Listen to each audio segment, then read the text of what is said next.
People say you have to be realistic to be able to make realistic goals that are attainable.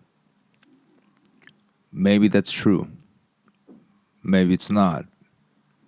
What does it really mean to be realistic? If you're so realistic, you don't have a dream. You never dream. If you're too realistic, you'll limit your potential. You will limit your imagination. Only things you can see is what is around you, your surroundings. You're unable to think beyond that boundary. When it comes to learning another language, imagination is the key. But you should be able to measure or gauge realistically your resources. How much money you got? Are you healthy mentally, physically? Can you afford to go abroad to learn another language? What are you going to do with this language? Are you doing this for entertainment? Or you have a certain purpose? Maybe you want to go to a foreign university. We all have different reasons to learn another language. Are you trying to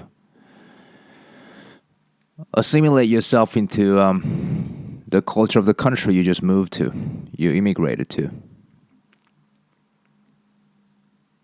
Sort of things. Of course, being overly realistic is the most ineffective way to start learning anything. Because if you already know the outcome of what you're trying to achieve here, it's not really fun any longer. You already know what's going to happen, what's so special about that. It doesn't really make you excited or amused. So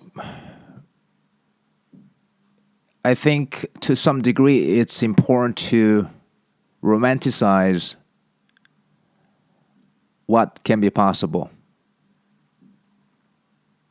And then see what you got in your current state of your financial state, your mental state, your physical state, intellectually, financially. What you got, where you are. Know your place. Where can you begin this whole process of acquisition of language? Where you're from? What is your native language? And imagine being able to speak more than one language and being able to communicate all sorts of ideas in a foreign language. And people understand you. That's really exciting to think about it. It's just so exciting. Being understood by somebody from different culture. That's a fantastic feeling if you ever experienced it. What are your responsibilities? What are your obligations that you have to fulfill on a daily basis? You can go from there and make a room for learning another language. You can't just jump to it, abandoning all the things that you're supposed to be doing. I think a lot of times it's really tough because you have to survive somehow. If you're not really financially not doing well. Without stability in your life, what you can do is really limited. So limited that you might get depressed. You don't want to give up everything you have achieved so far because of this one language.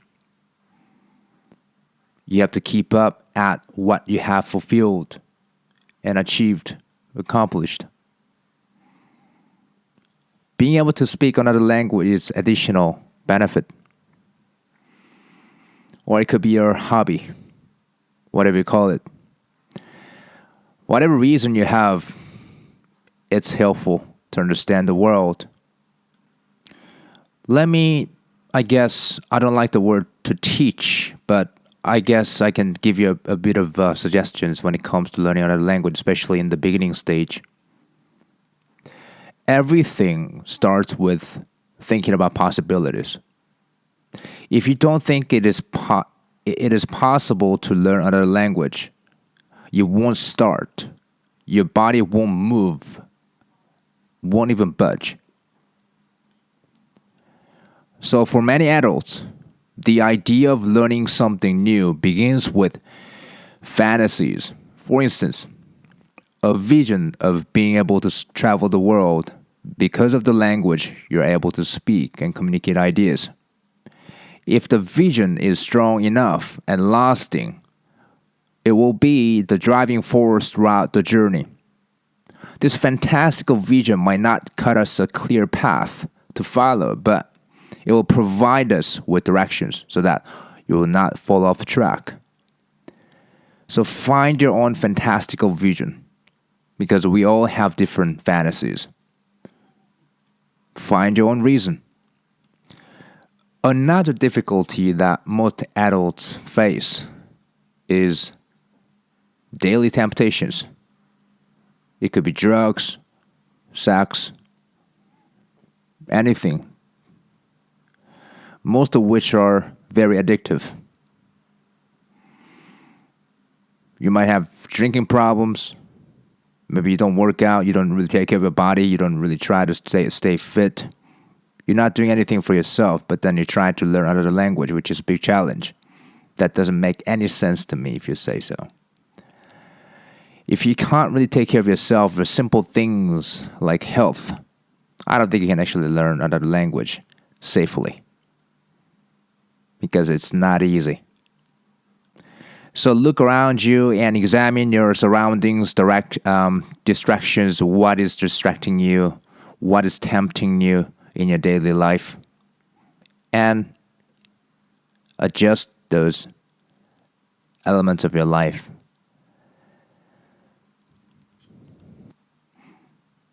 So these aspects of adult life is quite distinctive from that of children. Children don't really have those temptations as we do. They naturally pick up on language pieces as they go along. In school and everywhere, they pick up on, they overhear all sorts of conversation from all types of people around them. Maybe except for food, food are, I think, temptations for no matter what age you are at. But certainly there are things that attract adults more than children. And there are many worrisome financial things in our lives in order to survive. If you're born into humble family financially, you have to find a way to take care of yourself by working for somebody or at a company. And then you'll have to find a time to practice this language. So it's really tough unless you're disciplined, unless you're in love with the language. So it's either love or purpose, clear objective. I don't know which one you can resonate with more, but I think it's either one or the other. Another big difference between how we learn languages and how children learn is that a lot of grown-ups, language learners, they learn out of necessity. Not because they enjoy the process. When you enjoy something, you voluntarily try to find interesting ways to learn, like play video games. But when you feel like you're obliged to do something, you feel like you're forced to do it. So you don't really feel entertained or you're not really having fun as much as playing video games. We should never forget the fun part of doing things. And language learning is not an exception. Because when you try to do something fun, when you're doing something fun, I think what I guess this is my personal feeling towards learning another language. When I'm having fun speaking another language, it feels so natural. I don't really have to push myself to it. I just like to do it. I try to come up with the creative ways to do more. So that's the difference between learning for fun and for sort of instrumental purposes, like going to university or something. So what happens when you're having fun doing something? You like to do more exciting ways, with more exciting people. You're not limited in trying different, like, new ways to gain more knowledge and practice even more.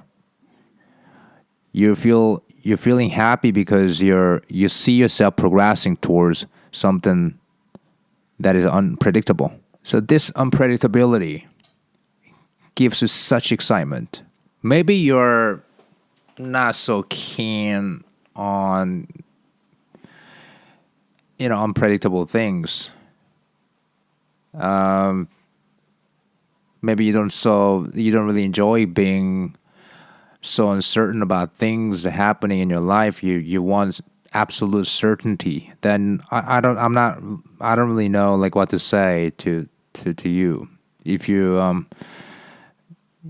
if you're unable to enjoy the uncertainty of a life or anything,